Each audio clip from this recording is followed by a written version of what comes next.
Hey, welcome back to the Empower Minds Mental Health Podcast.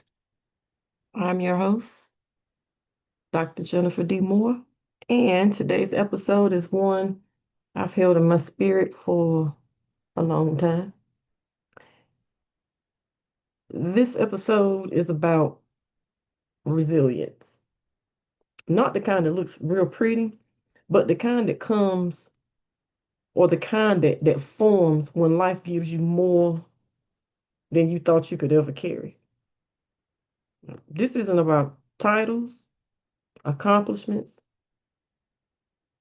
This is about survival, healing, and becoming. So I went through a season that changed me. There was a season in my life when the pressure became overwhelming, a season where I faced online harassment, racism, being doxxed, intimidation, threats, lies, and being publicly targeted by people who didn't even know me. So it was a season where I lived with constant anxiety, like a tightness that never left my chest. It was a season where I was constantly looking over my shoulder, not knowing who believed what or what stranger might show up with bad intentions. Because again, when I say threats, I'm talking about online threats, electronic threats, threats to even come to my home.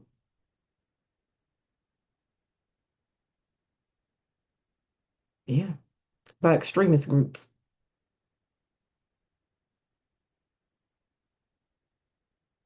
People thought they understood what was happening because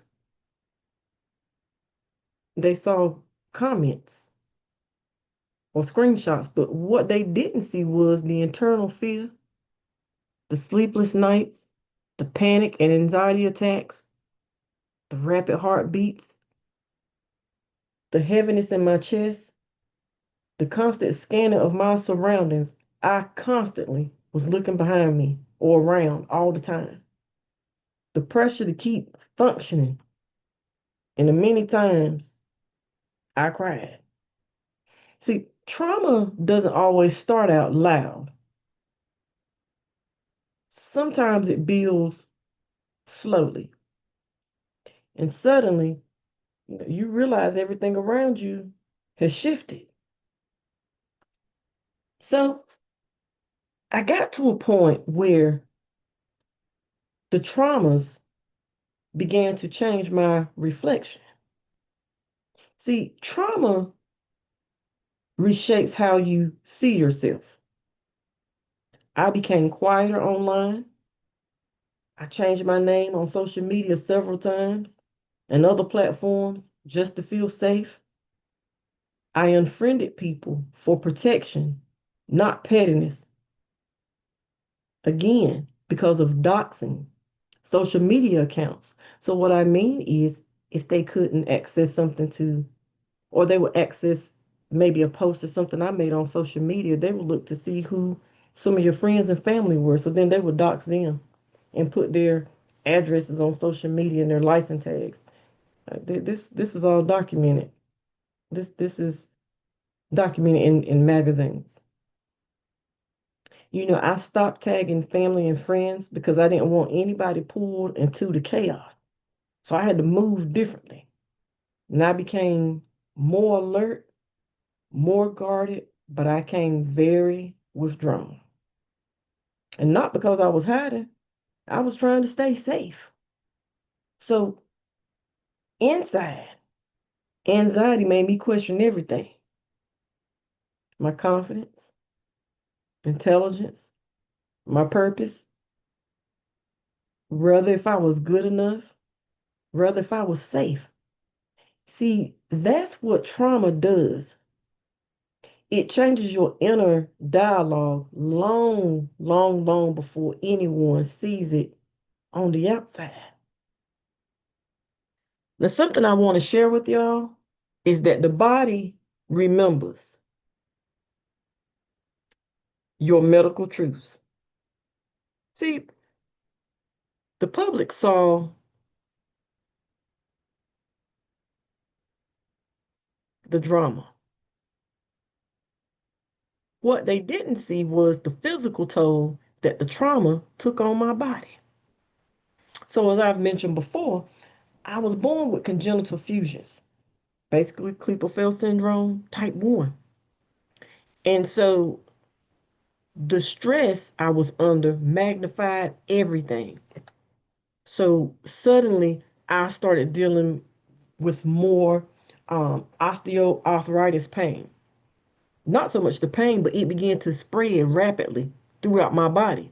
My entire life, up until about 3, 4 years ago, I only dealt with arthritis or osteoarthritis in my neck and spine. It spread it all over shoulders, hips, knees, toes, fingers. I mean, it was rapid. Then after that, I went to a rheumatoid specialist. I was diagnosed with hip bursitis, sciatica. I had more nerve pain, inflammation, dizziness, headaches, overwhelming fatigue. I found myself undergoing repeated brain scans, heart scans, emergency room visits, doctor's visit. Man, my immune system suffered. I caught virus after virus, cold after cold. And some days, the muscle cramps and the pain in my legs and feet was so sharp that I cried. I remember one time that I crawled from my room to the front door and I was able to reach up and take the deadbolt off and unlock my door as I called 911. So I already told them, listen, when you get here, I'm going to be laying in the floor because I can't move. This is how extreme the pain was. Or there have been plenty of times that maybe my neighbor maybe had to come pick me up and take me to the doctor, and they had to meet me with a wheelchair because I couldn't even walk. Right? So even with all that, people still saw me showing up, but they really didn't know just how sick I was behind the scenes. And because of that trauma and how it impacted my spine, muscles, joints, I had to spend an entire year every single week at the chiropractor. Adjustments, heat therapy, neck stabilization, muscle work, doing everything possible to keep my body aligned while stress kept knocking it out of place. And then in between, at times, I was doing physical therapy as well. See, these weekly visits, they were not optional. I had to do them. They were survival. So, with the pain management, I had a strange kind of healing. One of my most unexpected parts of my healing came through something simple, and that's pedicures, right? So, for me, it wasn't about pampering or, having nice feet. It was about relief.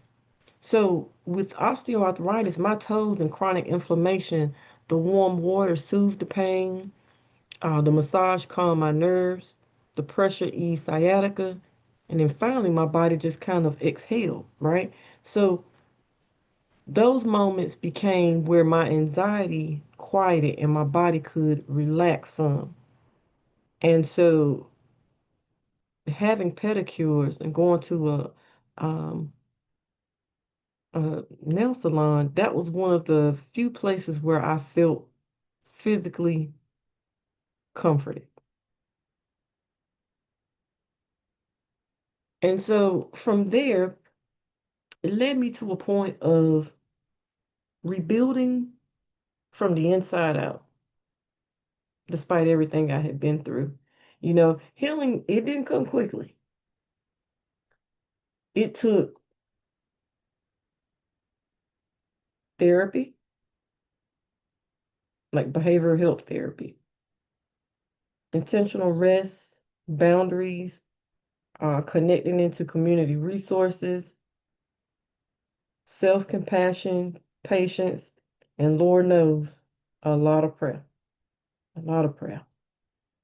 And so through that, slowly, I rebuilt my identity, my confidence, my clarity, my emotional strength, and my peace.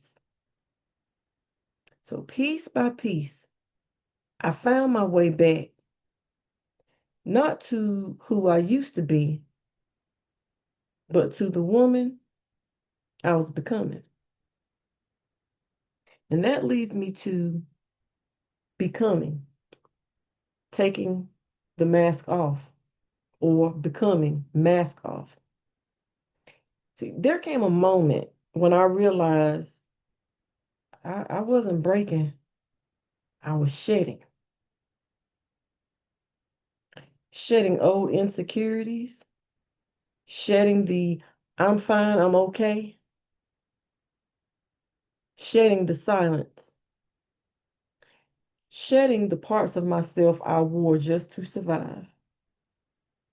And that realization inspired my book, Becoming Mask Off, a book about removing the mask we wear in public and learning to breathe again. And one of my dearest friends, I I really consider her as a sister, and that is Dr. LaShawn Perkins. And she has a book called Be Unique. Check it out, it's on Amazon. And I had read the book when she first wrote it, but I read it again about a year later. And she made some very valid points in her book. And I thank God for her writing, because that's some of the part that helped me to take my mask off, or to go through the process of being okay, accepting who I am. Be you, you know, be unique. So I'll forever be grateful to her for her writing. Thank God for allowing her to write the book as he gave it, right? So some people ask, well, why are you sharing this now? We wanted you to talk some years ago. Well, I chose to share this story now because I'm speaking from a more healed place, not hurt, So after growing, praying, processing, and rebuilding myself from the inside out, I'm, I'm now stepping into a new season. Yeah. And from this healed place, I can say I bent, but I didn't break. So, what was meant to destroy me became the foundation God rebuilt me on. So, the woman that I am now, I'm not the woman I used to be. I'm a bit wiser, stronger, more grounded, more protective of my peace, more spiritually connected and less distracted. definitely more intentional about who I let in my space and more aligned with my purpose more than ever.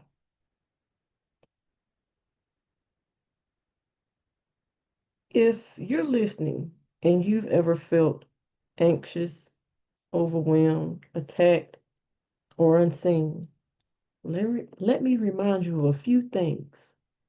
You can rise again, you can heal, you can rebuild, and you can become. Your story doesn't end with what hurt you. Your story begins the moment you decide to take the mask off. So I just want to thank you all for listening. Thank you all for supporting me during this journey. And thank you for walking with me through this moment of truth, strength, and transformation. Peace and blessings. Until next time, take care.